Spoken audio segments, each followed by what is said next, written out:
Estimados alumnos, Bienvenidos a esta sesión sobre los eczemas. Mirad, este es el plan que vamos a seguir. Empezaremos con los fundamentos, lo más básico, tanto a nivel clínico como histológico. Luego nos meteremos de lleno en el eczema de contacto, diferenciando el irritativo del alérgico. Veremos cómo se diagnostica, cuáles son los alérgenos más habituales y dónde suelen aparecer. También echaremos un vistazo a otros tipos de eczema y, por supuesto, terminaremos hablando del tratamiento y de cómo prevenirlos. ¿Listos? Pues vamos allá. Bueno, pues vamos a empezar por el principio, por los cimientos. Es absolutamente fundamental que entendamos bien qué es un eczema, cómo lo vamos a ver en un paciente, o sea, sus fases clínicas, y qué está pasando a nivel microscópico en la piel. Si tenemos esto claro, todo lo demás será mucho más fácil. Fijaos qué curioso, la propia palabra eczema ya nos da una pista enorme. Viene del griego y significa algo así como hervir hacia afuera. Y la verdad es que es una descripción genial, porque se refiere a esa apariencia de burbujeo o ebullición que provocan las vesículas en la piel, que es uno de los signos clave que vamos a ver. Y para que nos hagamos una idea de la magnitud del tema, entre un 15 y un 20%, casi una de cada 5 consultas en dermatología son por eczemas, o sea que es una patología con la que nos vamos a encontrar constantemente en la práctica clínica. Una de las cosas más importantes para reconocer un eczema es que evoluciona por etapas, sigue una secuencia muy característica. Pasa por 5 fases. Primero se pone rojo, que es la fase eritematosa. Luego salen vesículas. Esas vesículas se rompen y supuran, la fase secretante. Después se forman costras y finalmente la piel se pela, que es la fase descamativa. Vamos a verlas una por una. Todo arranca aquí, con la fase eritematosa. Como veis en la imagen, la piel se enrojece, se inflama. Esta es la primera señal de alarma, el comienzo de la respuesta inflamatoria en la piel. A continuación, sobre esa piel ya roja, entramos en la fase de vesiculación. Empiezan a aparecer estas pequeñas ampollitas, las vesículas, que están llenas de un líquido seroso. Es la imagen clásica del eczema agudo. y claro, ¿qué pasa con esas vesículas? Pues que se rompen. Y al romperse, liberan todo ese líquido que tenían dentro. Esto nos lleva a la tercera fase, la fase secretante o exudativa, donde la superficie de la lesión está húmeda, llorosa. Ese suero que ha salido, al entrar en contacto con el aire, se seca, y al secarse forma costras sobre la piel. Ya estamos en la cuarta fase, la fase costrosa. Esto ya nos indica que el proceso de reparación de la piel ha comenzado. Y finalmente, llegamos al final del ciclo con la fase descamativa. Las costras se van cayendo y la piel de debajo, que se está regenerando, se desprende en forma de finas escamas. Es la última etapa del proceso de curación del brote agudo. Vale, y si ahora ponemos una muestra de piel bajo el microscopio, la historia que nos cuenta es muy distinta si el eczema es agudo o crónico. Mirad, a la izquierda, en el agudo, lo más llamativo es la espongiosis. ¿Y qué es eso? Pues es edema, es líquido que se acumula entre las células de la epidermis, separándolas. En cambio, en el eczema crónico, a la derecha, la piel ha tenido tiempo de reaccionar y se defiende engrosándose. Vemos acantosis, que es un engrosamiento de la epidermis, y también hiperkeratosis, que es un aumento del grosor de la capa más superficial, la capa córnea. Muy bien, ya tenemos las bases clínicas e histológicas. Ahora vamos a meternos de lleno en el tipo de eczema más frecuente de todos, que es el de contacto.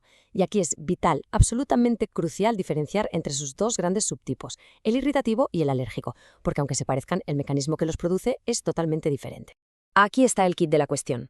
El eczema irritativo es un daño directo a la piel.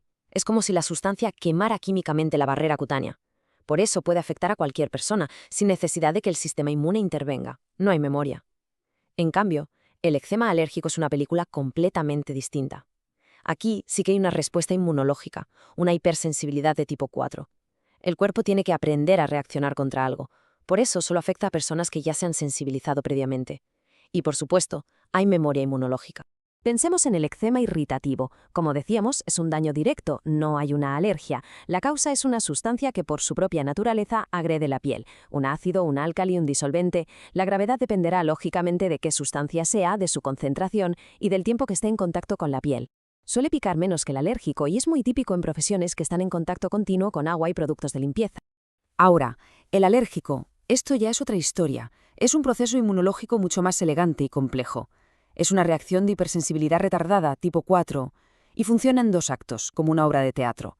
Primer acto, la sensibilización. La primera vez que una sustancia pequeña, un apteno, entra en la piel, se une a una proteína nuestra. Este complejo es reconocido por el sistema inmune y se generan linfocitos T de memoria específicos contra él. Segundo acto, el desencadenamiento. La próxima vez que esa misma sustancia entre en contacto con la piel, esos linfocitos T de memoria la reconocen, se activan masivamente y montan toda la respuesta inflamatoria que vemos clínicamente como un eczema. Entonces, si sospechamos que un paciente tiene un eczema de contacto alérgico, la pregunta del millón es ¿a qué es alérgico? Para responder a eso, tenemos una herramienta diagnóstica fundamental, la prueba de oro, el test del parche o patch test. La técnica es, en realidad, muy ingeniosa. Lo que hacemos es reproducir el eczema de forma controlada. Aplicamos en la espalda del paciente unos parches que contienen pequeñas cantidades de los alérgenos más frecuentes. Los dejamos puestos 48 horas. Hacemos una primera lectura al quitarlos y, muy importante, una segunda lectura a las 96 horas.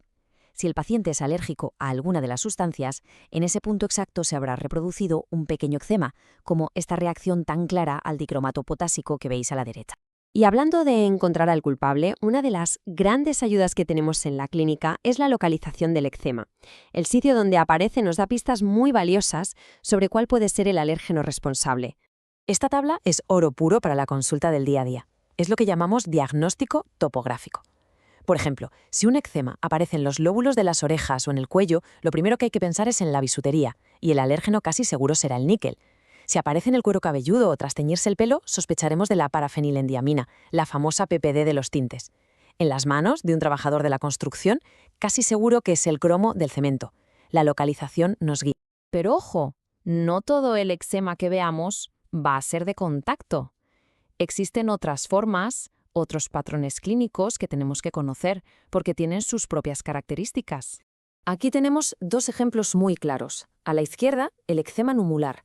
Se llama así porque las lesiones son redondas, bien delimitadas, como si fueran monedas. Son muy características. Y a la derecha tenemos el eczema disdidrótico, o ponfolix. Este es típico de las palmas de las manos, las plantas de los pies y los lados de los dedos. Se caracteriza por vesículas pequeñas y profundas, como granos de tapioca, que producen un picor realmente intenso. Perfecto. Ya sabemos qué son, cómo se presentan, sus tipos y cómo diagnosticarlos. Así que llegamos a la parte final y fundamental. ¿Qué hacemos para tratarlos? Vamos a ver el manejo y la prevención. El tratamiento tiene una regla de oro, la número 1 y la más importante, el tratamiento etiológico. Esto significa que si hemos identificado la causa, hay que eliminarla. Si no, estaremos poniendo parches continuamente. Una vez hecho esto, para tratar el brote, la base son los antiinflamatorios. En la mayoría de los casos usaremos corticoides tópicos, eligiendo la potencia adecuada para cada zona del cuerpo. En casos más graves o extendidos, puede que necesitemos tratamiento sistémico, como corticoides orales. Y para casos muy concretos, como el eczema crónico de manos que no responde a otras cosas, tenemos opciones como los retinoides orales. Como veis, la prevención, sobre todo en el eczema alérgico, se basa en evitar el contacto con la sustancia culpable. Pero esto nos deja una pregunta muy interesante para el futuro. Si el problema de fondo es una memoria inmunológica, una respuesta exagerada del cuerpo, ¿podríamos en el futuro desarrollar terapias de desensibilización? ¿Podríamos reeducar al sistema inmunitario para que tolere esas sustancias? Es, sin duda, un campo fascinante para la investigación. Muchas gracias por vuestra atención.